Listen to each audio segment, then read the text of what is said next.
अस्सलाम वालेकुम। आज हम अपनी गज़ल नंबर 2 पढ़ेंगे जो ख्वाजा हैदर अली आतिश की है। ख्वाजा हैदर अली आतिश 1764 में पैदा हुए हैं और 1846 में उनकी वफ़ात हुई है। नाम हैदर अली और तखल्लुस आतिश था। आप फैज़ाबाद लखनऊ में पैदा हुए। कहाँ पैदा हुए? फैज़ाबाद लखनऊ में। उनके वालिद का नाम ख्वाजा अली बख्श था जो दिल्ली के एक मुअज़्ज़िज़ ख़ानदान से ताल्लुक़ रखते थे। शुजाउद्दौला के अहद में दिल्ली छोड़कर फैज़ाबाद आ गए थे। अभी आतिश सगीर सन थे, सगीर सन छोटे थे कि वालिद वफ़ात पा गए, इसलिए तालीम व तरबियत बेहतर तरीके से ना हो सकी। आतिश ने नवाब मिर्ज़ा तकी ख़ान की मुलाजमत इख्तियार कर ली। इनके साथ लखनऊ आ गए। शायरी में मुस्तफ़ा की शागिर्दगी इख्तियार की। आपके हम असर शायर इमाम बख्श नासिक से कई अदबी मार्के हुए। आप कलंदराना मिजाज के हामिल शायर थे, इसलिए किसी भी दरबार से वाबस्ता ना हुए। ये याद रखना है वो किस मिजाज के हामिल शायर थे। आतिश गज़ल को शायर थे। इनकी गज़लों में तगज़्ज़ुल की बेशतर खूबियाँ पाई जाती हैं। वो भी अपने ज़माने के दीगर शोरा की तरह शायरी को शायराना सनाई, मरसाकारी और अल्फाज की नगीनाकारी कहते थे। ताहम आतिश के यहाँ आमियाना और सोकियानापन दिखाई नहीं देता। आमियाना सोकियापन घटिया बातें जो इस वक्त के लखनवी शोरा के कलाम में जा बजा नज़र आता है। आतिश के कलाम में फ़िक्र गिना, तवक्कुल, तसव्वुफ़, दुनिया की बेसबाती, कनात पसंदी और दरवेशाना रंग और अखलाकी मज़ामीन बकसरत दिखाई देते हैं।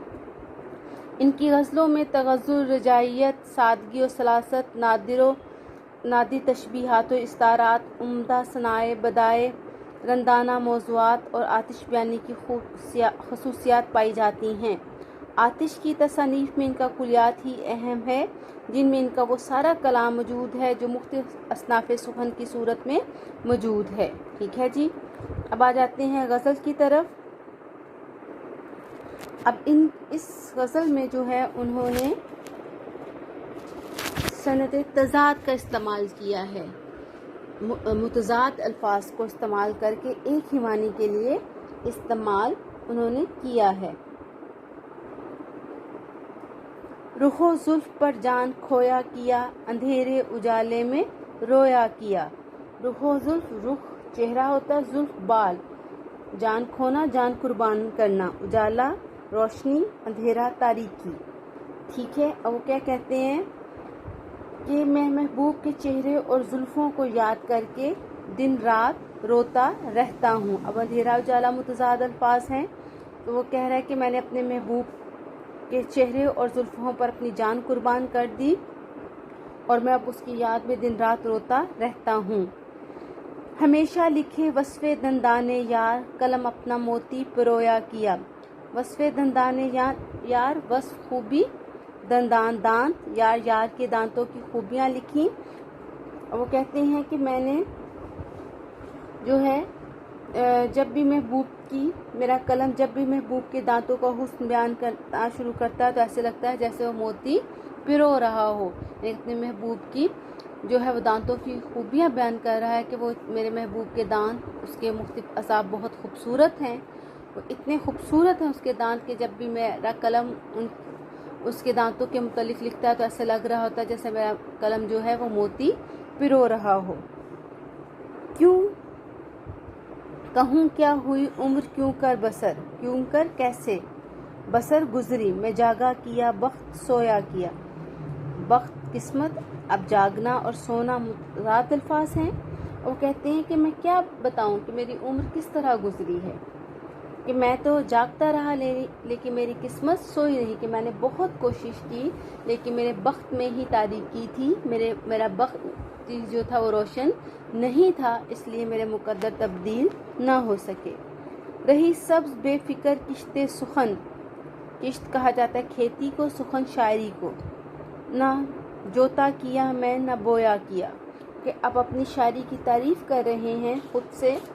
जिस शेर में शायर अपनी शायरी की तारीफ़ खुद करे, تو اس انداز کو شاعرانہ انداز تولا کہا جاتا ہے. کیا؟ شاعرانہ انداز تولا. اب وہ کہتے ہیں کہ میں اپنی جو ہے شاعری کو وہ کھیتی سے تشبیہ دے رہے ہیں. وہ کہتے ہیں کہ میری جو ہے شعر و شاعری کی جو زمین ہے وہ ہمیشہ سرسبز و شاداب رہی، اس کے لیے مجھے محنت نہیں کرنی پڑی. برہمن کو باتوں کی حسرت رہی، حسرت آرزو، خدا نے بتوں کو نہ گویا کیا. گویا کرنا، بولنے والا، ٹھیک ہے. بت مجسمے. برہمن جو ہے وہ ہندوؤں کی ذات ہے، ایک اونچی ذات ہے. وہ جو پنڈت ہوتے ہیں ان کو برہمن کہا جاتا ہے، جو بتوں کے جو مندروں کی دیکھ بھال کرتے ہیں. وہ اب اس میں برہمن جو ہے یہ محبوب کے لیے استعارہ استعمال کیا ہے، اور بت جو ہے وہ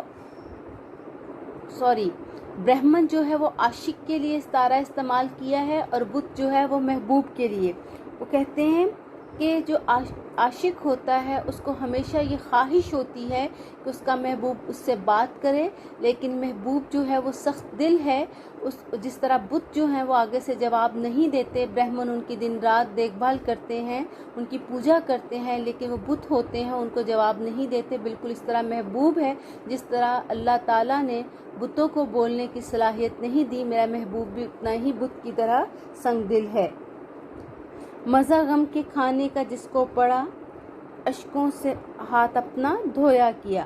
اور کہتے ہیں جو غم کی لذت سے واقف ہو جاتا ہے اسے پھر آنسوؤں میں مزہ آتا ہے.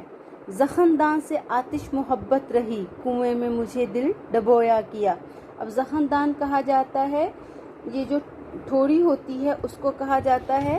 وہ اب محبوب کی ٹھوڑی کا ذکر کر رہے ہیں، خوبصورتی کا اس کا ذکر کر رہے ہیں کہ محبوب کی ٹھوڑی پر پڑنے والے گڑھے سے پیار ہے اور اس کنویں میں مسلسل ڈوبا رہتا ہے. شاعر نے ہمیشہ کس کے وصف لکھے ہیں؟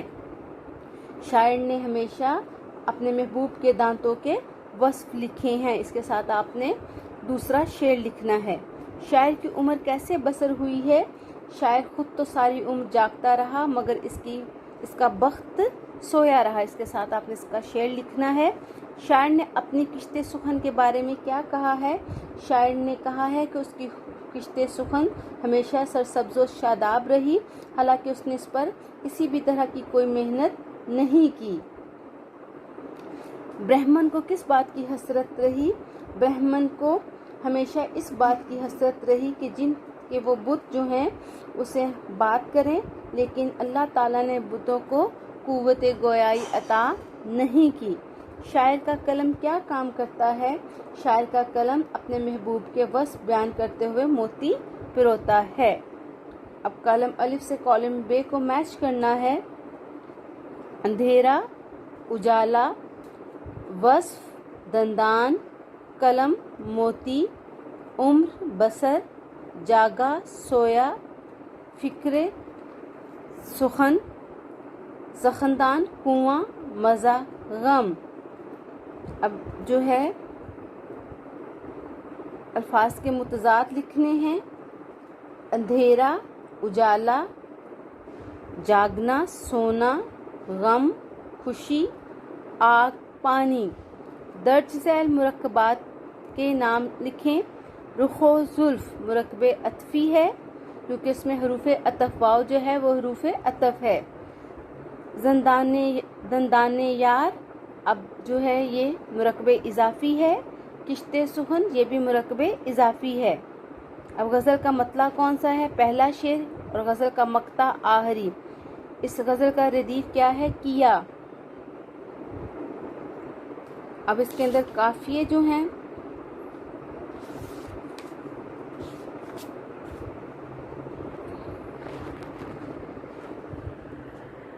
کھویا، رویا، سویا، گویا، بویا.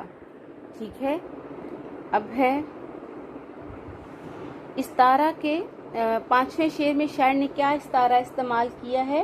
پانچویں شعر نے شاعر نے جو ہے برہمن اور بت کا استعارہ استعمال کیا ہے. محبوب کے لیے بت اور आशिक के लिए ब्रह्मन का इस्तारा इस्तेमाल किया है। इस्तारा के लुग़वी मानी उधार लेने के हैं। इल्म बयान की इस्तिलाह में किसी चीज़ के मानी रायतन या मुस्तार लेकर दूसरी चीज़ के इस्तेमाल करना इस्तारा कहलाता है। यानी कि यहाँ इन्होंने आशिक का लफ्ज़ इस्तेमाल नहीं किया, ब्रह्मन इस्तेमाल किया, उधार लिया। तो यहाँ मुराद क्या था? आशिक था। और उसने महबूब लफ्ज़ इस्तेमाल नहीं किया, बुत इस्तेमाल उसके जगह उधार लिया, यानी कि उसकी जगह इस्तेमाल किया। तो बुत क्या था? इस्तारा था। इन दोनों में तशबीह का ताल्लुक ज़रूर है। इस्तारे में पहली चीज़ को मुस्तार लाहू और जिस चीज़ के लिए कोई मानी उधार लिया जाए, दूसरी चीज़ को मुस्तार मिनहू जिससे मानी उधार लिया जाए। इन दोनों के दरमियान मुश्तरका सिफत को वजह जामिया कहा जाता है। इस्तारा में मुस्तार लाहू का जिक्र नहीं किया जाता, यानी कि अब यहाँ ब्रह्मन का जिक्र किया था, आशिक का जिक्र नहीं किया था। इसकी जगह मुस्तार मिन्हू आता है। मुस्तार मिन्हू अपने हकीकी मानी नहीं देता बल्कि मुस्तार लाहू के मानी देता है। माँ ने कहा मेरा चांद सो रहा है। अब चांद यहाँ किसके लिए इस्तेमाल हुआ? बेटे के लिए उधार लिया गया है। इसकी पलकों पर सितारे चमक रहे हैं। अब यहाँ सितारे क्या है? इस्तारा है किसके लिए? आंसुओं के लिए। पाकिस्तानी शेरों ने भारतीय गीदड़ों को भगा दिया। अब शेर यहाँ पाकिस्तानी फौज के लिए इस्तारा है और भारतीय गीदड़ किसके लिए है? भारतीय फौज के लिए इस्तारा है। अरब का चांद तुलू हुआ तो कुफ्र के अंधेरे छट गए। अब अरब का चांद किसके लिए इस्तारा इस्तेमाल किया? हज़रत मोहम्मद सल्लल्लाहु अलैहि वसल्लम के लिए। पिंडी एक्सप्रेस ने सारे खिलाड़ियों के छक्के छुड़ा दिए। अब यहाँ पिंडी एक्सप्रेस जो है ये इस्तारा इस्तेमाल किया गया है शुएब अख्तर के लिए। ठीक है, अब आपने इसके नोट्स जो हैं वो साथ होंगे। आपने तमाम अशार की तशरीह जो है याद करके अपनी नीट कॉपी पे जो है अच्छी राइटिंग के साथ लिखनी है और याद करनी है। एक्सरसाइज आपने अपनी बुक पे सॉल्व करनी है और सवाल जवाब जो है वो नीट कॉपी पे आपने लिखने हैं। उसके साथ आपने बी का काम भी जो है वो शुरू करना है। आपने जो है वाहिद जमा जो है वो पूरे वीक में आपने उसको जो है वो लर्न करने हैं। कि जी अल्लाह हाफिज़।